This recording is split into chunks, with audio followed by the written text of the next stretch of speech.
Doctor Syed Naved. आज हम बताएंगे कि इस दुनिया में शैतान का लिबादा ओढ़े हुए कुछ लोग कैसे सरगर्म अमल हैं।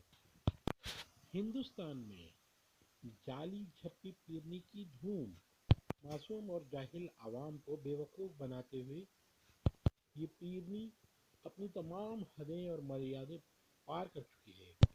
जहालत में घिरी आवाम कैसे इन जाली पीरों के बातों में आकर अपने मजहब से भी फिर जाते हैं। ये जाली पीरनी चंद पैसों की लालच में सिर्फ अल्लाह के दीन को भुलाकर दुनिया की ख्वाहिशों में मुब्तला है।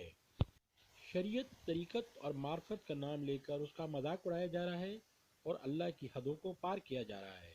उलमा कराम से अपील है कि ऐसे लोगों को तंगदस्त किया जाए और उनको रोका जाए इन कामों से, ताकि मासूम अवाम गुमराही से बच सके और दीन हक की जानिब चल सके।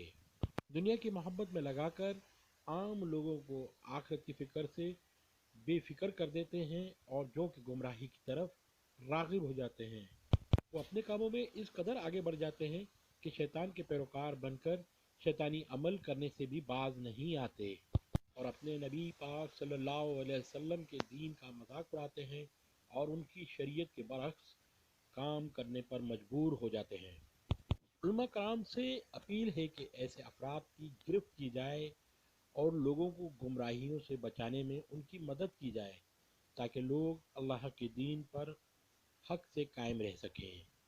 आइए नाजरीन, हम दिखाते हैं कि किस तरीके से जाली पीरनी, जिसे झप्पी पीर कहा जाता है, वो आवाम को किस तरीके से अपने मुरीद